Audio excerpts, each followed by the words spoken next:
세상에는 여러 종류의 사람들이 존재합니다.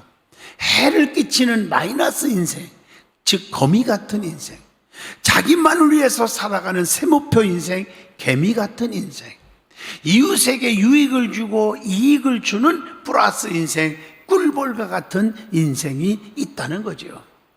오늘 우리는 어떤 종류에 속해 있는지를 한번 생각해 볼 필요가 있습니다. 오늘 본문에 보면 어떤 율법사가 예수님을 시험하여 질문을 던집니다. 그게 25절입니다. 선생님, 내가 무엇을 하여야 영생을 얻을 수 있습니까? 예수님은 대답합니다.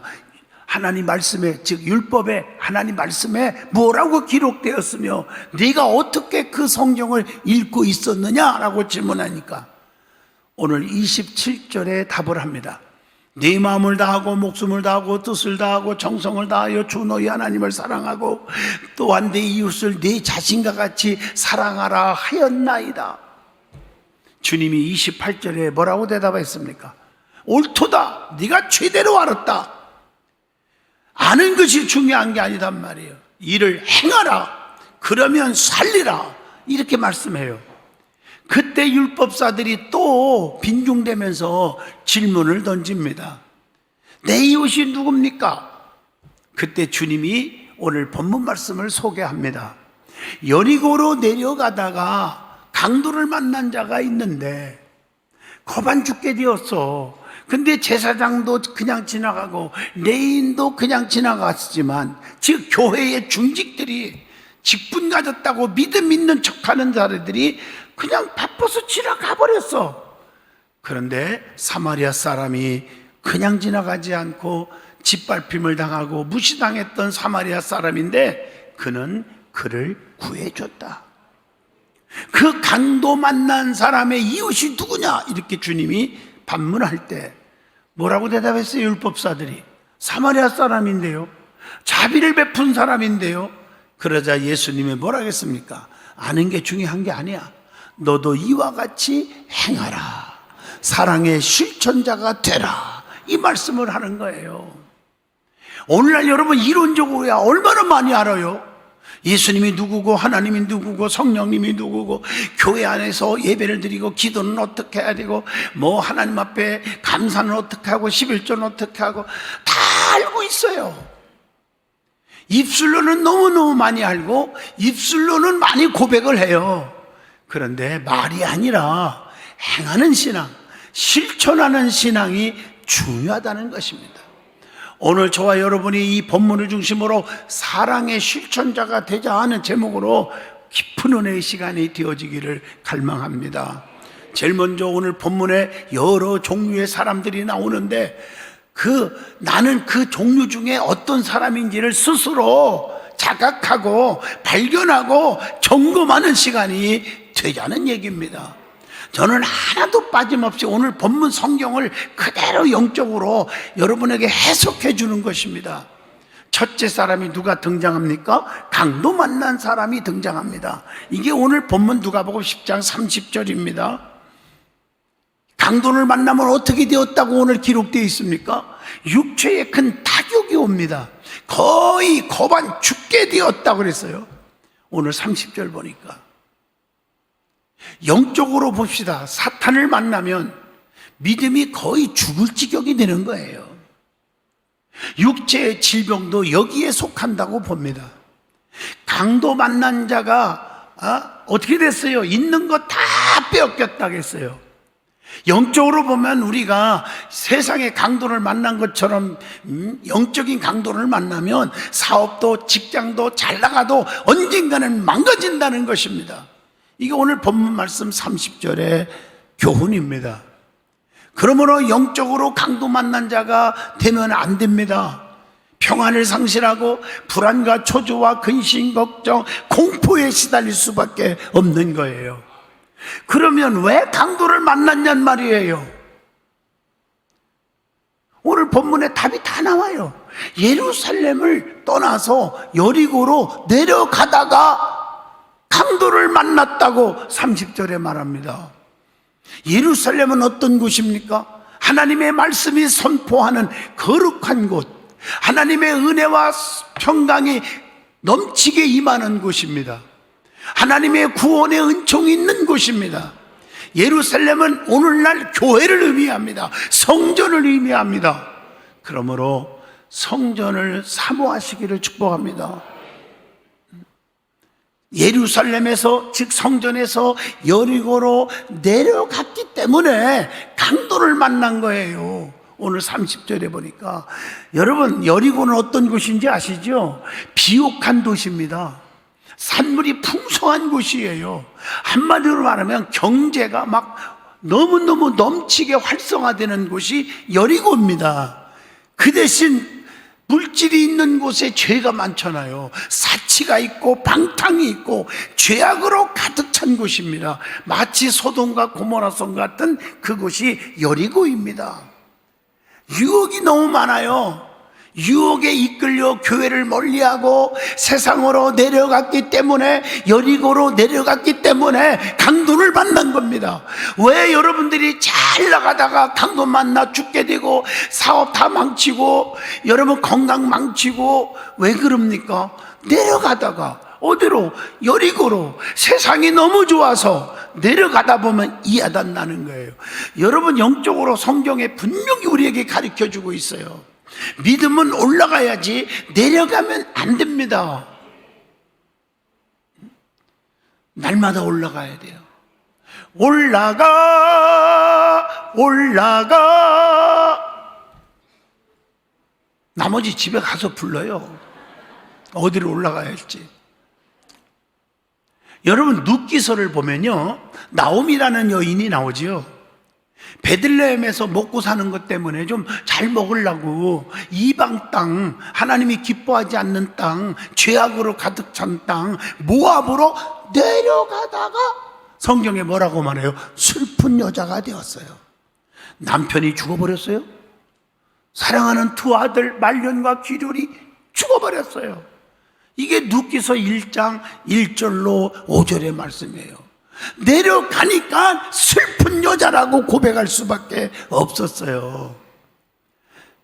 우리가 신앙생활하면서 세상 것들 때문에, 물질 때문에 이 핑계 저 핑계 대면서 교사 그만둬, 성가대 그만둬, 봉사생활 그만둬, 감사생활 그만둬, 11조 생활 그만둬, 전도생활 그만둬. 이것은 여러분, 내려가는 신앙입니다. 불순종, 불만족, 불신앙으로 인해서 잘못하면 강도 만나는 거예요. 예루살렘에서 하나님께 예배하고 하나님을 섬기면서 불만족, 불순종, 불신앙이 생겨 세상의 유혹에 끌려서 내려가면 강도 만날 수밖에 없다는 거 명심하세요. 여러분 보세요. 디모데후서 4장 10절 보면 그렇게 성자 중에 성자, 귀한 사도 바울도요, 얼마나 마음에 쓰라림이 있었으면 이름을 거론까지 해요. 그는 뭐라겠어요? 이름을 댄다니까. 대만은 세상을 사랑하여 돈이 좋아서, 세상 친구가 좋아서 나를 버리고 데살로니가로 갔어. 배신했어. 그렇게 말하죠. 그레스게라는 사람은 갈라디아로, 디도는 달마디아로 다 배신하고 떠났어. 이렇게 이름까지 거론하더라고, 바울이. 교회 안에서 불평하고 불만, 불신앙, 불순종 인해서 강도 만나면 안 될 줄로 믿습니다. 자, 두 번째 등장하는 인물이 있죠. 그게 누구요? 강도입니다. 강도가 있었으니까 강도 만났죠. 사람들에게 물질적 피해를 주고 생명에 해를 주는 자가 바로 강도입니다. 자기 배만 채우려고 하는 자가 강도입니다. 나중에는 그 대가를 반드시 치르게 되는 거예요. 누가복음 16장 22절. 세상에서 보면 조금 전에 설명했지만 거미 같은 인생, 마이너스 인생이죠. 개미 같은 인생, 세모표 인생이죠. 꿀벌 같은 인생, 플러스 인생이죠. 강도는 어디에 속할까? 거미 인생을, 거미 인생, 즉 마이너스 인생이에요. 물고 뜯고 죽이고 잡아먹고 괴롭히고, 이게 거미예요. 강도는 그 짓 한 거예요.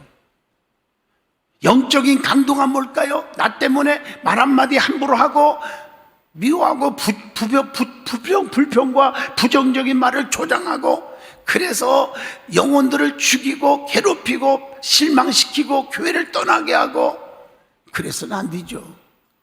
거미는요, 게을러요. 일을 안 해요. 그냥 함정을 파놓고, 즉 거미줄을 쫙 깔아놓고 기회만 노리다가 먹을 것만 걸렸다 그러면 잽싸게 나타나요. 그리고 물고 뜯고 괴롭히고 죽이고 자기 이익만, 자기 배만 채우는 거예요. 그래서 강도는 거미 같은 인생이라고 말합니다. 자, 세 번째 인물이 등장합니다. 자기만을 위해 사는 자가 있어요. 신앙생활도 나만 잘하면 되지, 나만 천국 가면 되지, 그와 같아요. 강도를 만난 자를 보고 바쁘다고 그냥 지나친 자들이에요. 오늘 본문 31절이죠. 내인과 제사장들이죠. 교회로 말하면 아주 중직이라고 직분 가졌다고 목에 힘주는 자들이죠. 강도 만난 자를 보고 겁안 죽게 되고 빚투성이 되었는데 그냥 피하여 지나가고, 이렇게 31절에 표현해요. 피하여 지나가고. 어떤 사람은 주의 일할 때 딱 보면 사사 피하여 가고, 어쩜 이렇게 똑같이 나오나 몰라. 성경에 소외되고 병든 자, 자기 할 일이 있는데도 예면을 해버려요. 세상에 빛이 되어야 할 자들이 예면한 거죠. 사람의 생명보다 바쁘다는 것, 그것을 더 중요시 생각하는 자들입니다. 해를 입히지 않았지만, 뭐 좁혀거나 뭐 뺏거나 그러지는 않았지만 도움을 주지 못한 자들이에요. 그게 32절의 말씀이에요. 그래서 성경은 말합니다. 선을 행할 줄 알고도 행하지 아니하면 죄인이라.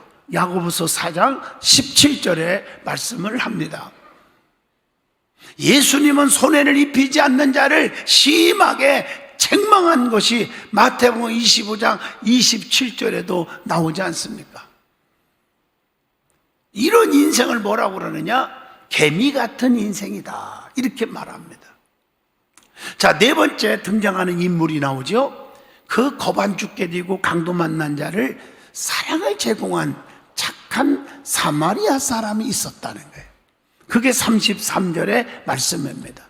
이런 사람은 플러스 인생, 꿀벌과 같은 인생이라고 말합니다. 가해자는 아니지만 강도 만난 자를 보고 예면하지 않고 구해줬다고 34절에 말합니다. 이웃의 아픔을 그 누구보다도 우선해서 생각할 줄 아는 사람입니다. 그게 35절입니다. 2데나리온을 주면서 이 사람 좀 살려주라고. 자기 형제 자매도 아니고 자기 친구도 친척도 아니에요. 아는 사람도 아니에요. 그냥 그 영혼, 그 사람이 불쌍해서 2데나리온이면 1데나리온이 장정이 열심히 하루 종일 일해서 받는 임금이라고 그래요. 그럼 오늘 30만 원씩 받으면 60만 원이에요. 그 작은 돈 아니에요. 알지도 못하는 사람 불쌍하다고 60만 원을 투자한 거예요. 그것으로 끝났습니까? 한 번으로 끝나지 않았어요. 계속적으로 돌보는 거예요. 35절 보세요. 돈이 더 필요하면 내가 더 열심히 벌어가지고 돌아오는 길에 갚아줄 테니까 이 사람을 좀 살려주시라고 그랬어요. 멋진 사람이잖아요. 자기의 물질을 내놓았어요. 예수님은 이웃을 사랑하되 내 몸과 같이 하라, 이렇게 말씀을 누가복음 10장 27절에 말씀합니다. 성도는 사마리아 사람처럼 꿀벌 신자가 되어야 합니다. 교회에서 꿀벌 신자, 이웃에게 꿀벌 신자, 성도에게, 주의 종들에게 꿀벌 신자가 되셔야 됩니다. 꿀벌은요, 부지런합니다. 유익을 주는 자예요. 플러스 신자가 되시길 바라요. 사마리아 사람이 그런 자였어요. 자, 그러면 오늘 말씀을 통해서 우리에게 주시는 그 교훈이 뭘까? 사랑의 실천자가 되라는 거예요. 말꾼이 아닌 일꾼이 되라는 거예요. 하나님은 실천하는 자를 사랑해요. 야고보서 1장 25절. 행함이 없는 믿음은 죽은 거라고 야고보서 2장 17절에 말씀합니다. 그리고 강도 만난 자를 구원해 준 사마리아 사람의 행동 과정을 쭉 살펴보세요. 우리에게 엄청난 교훈을 줘요. 오늘 본문 33절로 35절이거든요. 강도 만난 자를 처음에 어떻게 했어요? 오늘 말씀 잘 봐요. 보았다 그랬어요. 여러분, 성도는요, 사랑으로 넘치는 믿음의 사람들은 그냥 지나가지 않아요. 이렇게 소외된 자가 누군가, 아픈 자가 누군가, 고통당하는 자가 누군가, 이렇게 볼 줄 알아야 돼요. 그게 안 보인다? 사랑이 없어서 그래요. 아, 저 사람 안 믿는 사람이구나. 그게 보여야 돼요. 그 다음에 어떻게 했어요? 보고 불쌍히 여겼다는 거예요. 그리고 어떻게 했어요? 그 다음에 가까이 갔습니다. 피하지 않았습니다. 그리고 또 어떻게 했습니까? 포도주와 기름을 상처에 부었어요. 포도주는 예수님의 보혈을 의미합니다. 기름은 성령님의 능력과 은사를 의미합니다. 상처에 부은 것은 치료를 의미합니다. 그래서 이사야 53장 5절, 그가 찔림은 우리의 허물을 인하며 그가 상함은 우리의 죄악을 인함이라. 그가 징계를 받음으로 우리가 평안을 누리고 그가 채찍에 맞음으로 우리가 나음을 입었도다. 그 다음에 싸매어 주었다고 그랬어요. 이것은 사랑과 엄청난 위로를 의미합니다. 그것뿐입니까? 자기가 타고 가던 짐승에 자기가 안 타고 그 짐승에 태웠어요. 수고와 희생을 의미합니다. 태우고 자기는 걸어가면서 아유, 괜히 이 사람 구해줬네. 내가 저 짐승에 타면은 다리도 안 아플 텐데. 그렇게 했다는 말이 성경 다 쳐다봐도 없어요. 그리고 주막으로 데리고 가서 돌봐주었다. 마태복음 28장 20절 기억하시기를 바랍니다.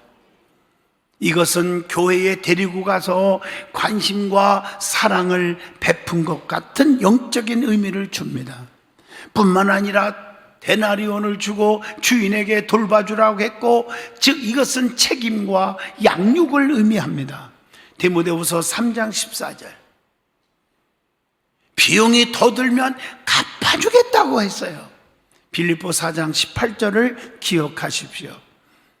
이것은 지속적인, 계속적으로 돌봄과 후원을 의미합니다.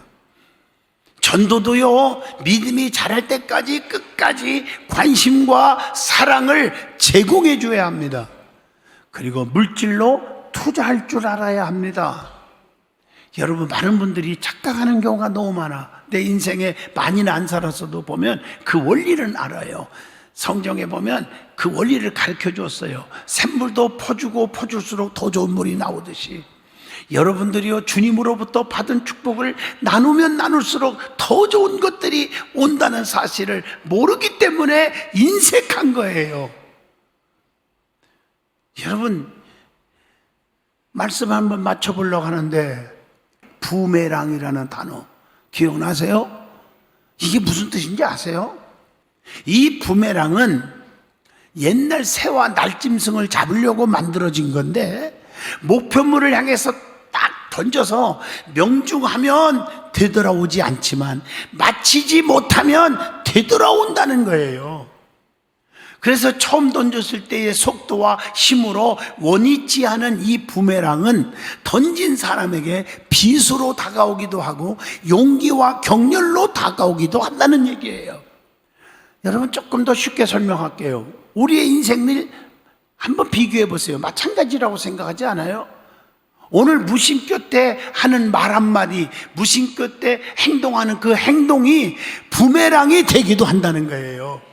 나쁜 뜻으로 말하고 남을 험담하고 불평하고 수군대고 비판하고 그러면 그거 아무것도 아닌 것 같고 자기 말할 때는 시원한 것 같아도 결국은 꽃박이로 살이 붙어서 되돌아온다는 거예요.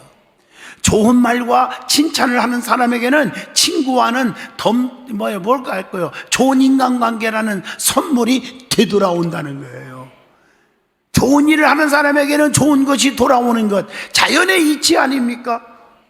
모르고 했더라도 부끄러운 말과 행동은 원하든 원치 않든 몇 배로 커진 부메랑이 되어 돌아온다는 사실을 절대 절대 잊지 마세요. 저는 짤막한 인생을 살아보면서도 철저하게 나는 많이 보아왔어요. 어떤 때는 1년, 어떤 때는 5년, 어떤 때는 10년, 20년 동안에 보면 자식들에게나 가정에게 부메랑으로 돌아오더라는 거예요. 그래서 우리는 행동 조심, 말 조심, 표정 조심해야 돼요.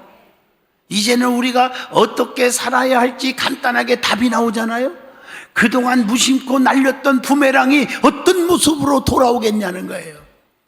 맞습니다. 여러분, 사자성어, 여러분 한번 책 읽어보면요, 사자성어에 대해 기록한 거 보면 너무너무 감동적인 글이 너무 많죠. 그 중에서 모두 다 아는 거 한번 소개해 볼까요? 자기가 저지른 일의 결과를 스스로 돌려받는다. 이게 뭐죠? 자업자득이라고 말.